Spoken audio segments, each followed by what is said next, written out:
أهلاً بكم في قناة كواليسهم، قناتكم المفضلة لعشاق النجوم، الكواليس والأحداث الحصرية من قلب عالم الفن. قبل ما نبدأ، لو أول مرة تشوفنا ما تنساش تعمل لايك للفيديو وتشترك في القناة وتفعل زر الجرس علشان توصلك كل أخبار النجوم أول بأول. النهاردة معانا حدث فني كبير، أجواء ساحرة ومليانة طاقة من قلب العرض الخاص لأحد أكثر المسلسلات المنتظرة، مملكة الحرير، اللي احتفل بصناعته وأبطاله والجمهور بانطلاقة قوية وحصرية للحلقة الأولى.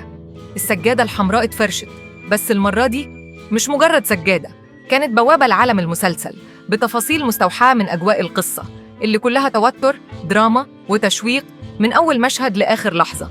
تألق على السجادة الحمراء نجوم المسلسل: كريم محمود عبد العزيز، أسماء أبو اليزيد، أحمد غزي، وليد فواز، ومعاهم فريق تطبيق يانجو بلاي اللي انفرد بالعرض الأول للمسلسل.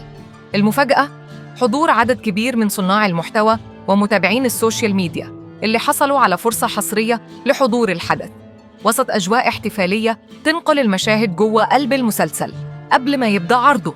كمان حضر العرض نجوم كتير من الوسط الفني زي شريف رمزي، محمد محمود عبد العزيز، شادي ألفونس، علشان يشاركوا أبطال المسلسل الفرحة ويأكدوا إن مملكة الحرير داخل بكل قوة.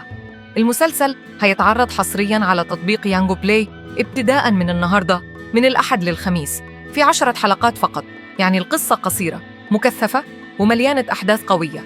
ومن إخراج وتأليف بيتر ميمي وإنتاج سينرجي بلس وكونكر. القصة دراما غامضة، توترات عائلية، ومفاجآت تقلب الموازين. كمان مواقع التصوير طبيعية، والإنتاج ضخم، يعني تجربة بصرية تستحق المشاهدة من أول حلقة لآخر لحظة. وتطبيق يانجو بلاي حالياً بيوفر اشتراك مجاني لمدة 90 يوماً لكل المستخدمين في مصر والوطن العربي، وده معناه إنك تقدر تشوف كل الأعمال الأصلية بدون ما تدفع حاجة وتستمتع بمحتوى حصري مش هتلاقيه في مكان تاني.